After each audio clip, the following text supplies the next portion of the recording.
आवाज न्यूज नेटवर्कचे नवनवीन व्हिडिओ पाहण्यासाठी आपला चॅनल लाईक करा, सबस्क्राईब करा आणि बेल आयकॉन प्रेस करा. खरं आहे, पटकीच्या पाड्याला मागच्या 8 दिवसापूर्वी एका भगिनीला रस्त्यात डिलिव्हरी करण्याची पाळी आली आणि ती बातमी सगळ्याच पेपरमध्ये चॅनलवर तुम्ही लोकांनी दिली.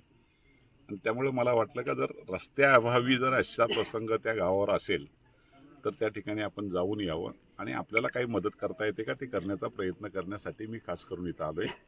मला हे सगळ्याच आमच्या आदिवासी भगिनींनी पण आता सांगितलं का साहेब, केवळ ही एक नाही डिलिव्हरी, त्याच्या अगोदरसुद्धा झाल्या आणि त्याच्यापेक्षा सर्पदंशाचे पेशंटसुद्धा दगावले जातात, कारण त्यांना येता येता रस्त्यातच तो दगावला जातोय.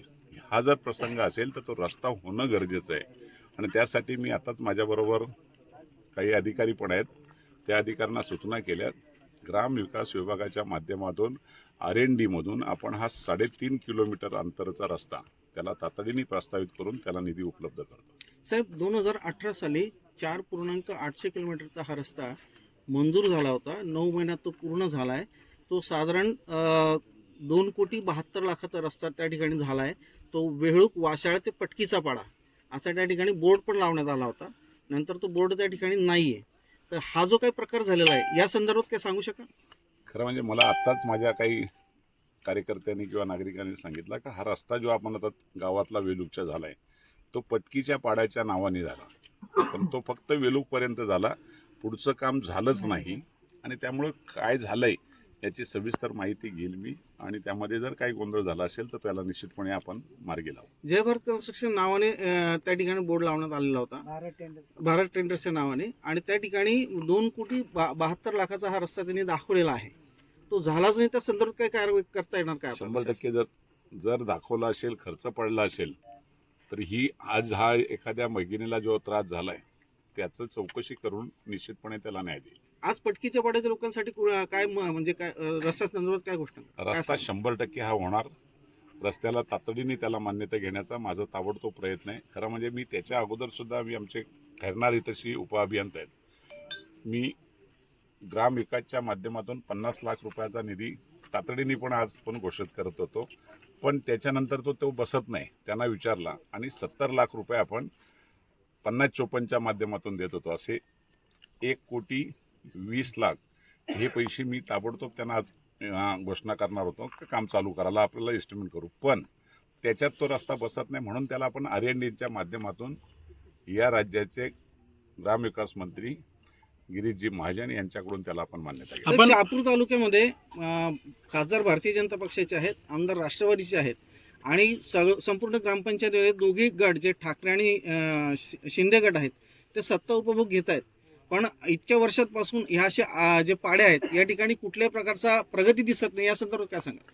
नाही, कोणत्या पक्षाचा पदाधिकारी आहे याच्यापेक्षा काम करायची जी विचारधारा आहे ती असावी. खरं म्हणजे आम्ही सगळेजण कोणीही निवडून आला तर त्यांनी पहिल्यांदा आमच्या लोकांना सुविधा दिल्या पाहिजेत. मला आता वाशाळ्याची मंडळी भेटली, त्या ठिकाणी पण खूप वाड्यांचा जवळजवळ 64 वाड्या या अजूनही त्यांना रस्ता हा माहितीच नाही. कितीतरी विद्युत पुरवठा नसलेली गावं आहेत. मी त्या बाबतीमध्ये निश्चितपणे याच्या आदिवासी मंत्र्यांच्याकडे बैठक लावून त्या वाड्यांना जोडणारे रस्ते त्यामध्ये घेण्याचा प्रयत्न करतो. त्यामध्ये काही ठिकाणी वन विभागाच्या अडचणी आहेत. वन विभागाचे पण 3-2चा प्रस्ताव करून आपण सुधीरभाऊ मुनगंटीवार वनमंत्री यांच्याकडे शहापूरसाठी एक बैठक आम्ही लावू आणि आम्ही त्यातून मार्ग काढणार. स्थानिक लोकप्रतिनिधीची उदासीनता म्हणता येईल? नाही, मी कोणाच्याही उदासीनतेवर बोलण्यासाठी आलो नाही, त्या भगिनीसाठी आलोय.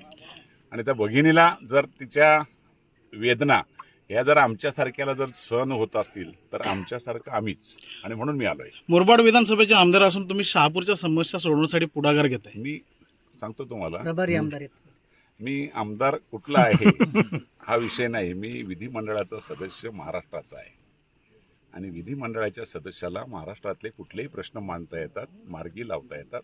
हे आपल्या सगळ्यांच्या माहितीसाठी असावं. शहापूरचा विकास झालाय? शहापूरचा विकास झालाय का नाही मी त्या विकासावर बोलायला आलो नाही, पण ज्या समस्या मी ज्या तालुक्यात जातो, ज्या जिल्ह्यात जातो, मला आवड आहे. मी घडलेलं आहे तो केवळ आणि केवळ विकासाच्या नावाने घडलेलं आहे. आताही मला कोणीही बोललं तरी पण मी लिहून घेत नाही, पण त्यांना सांगतो तुम्ही द्या मला प्रश्न. मला प्रश्न देणारी लोक आवडतात. आणि म्हणून मला ती आवड आहे. साहेब खरं म्हणजे मला जर असा फिरवला ना तुम्ही तर तुम्हाला चमत्कार घडून दाखवेन. तुम्ही पत्रकार मला फिरू देत नाही. साहेब या प्रकारानंतर भिवंडी लोकसभेचे खासदार त्यांची सारी प्रतिक्रियाही आली नाही. नाही एक सांगतो तुम्हाला, कदाचित अधिवेशनमध्ये वगैरे असतील त्यामुळे ते कदाचित बोलले नसतील, पण प्रत्येकाने त्याच्यावर लक्ष देण्याची आणि गरज आहे. त्या या महिला बोलतात त्या टायमाला आम्हाला त्या भावना कळल्या पाहिजे. त्यांनी खूप चांगलं सांगितलं आणि त्यांनी जर अजूनही पुढचं सांगितलं. याच्या अगोदर पण एका भगिनीला रस्त्यातच डिलिव्हरी करावी लागली होती, मृत्यू झालेत. आदिवासी कधी खोटा बोलत नसतो, प्रामाणिकपणे त्यांना बोलण्याची सवय असते आणि ते माझ्याशी बोलतात.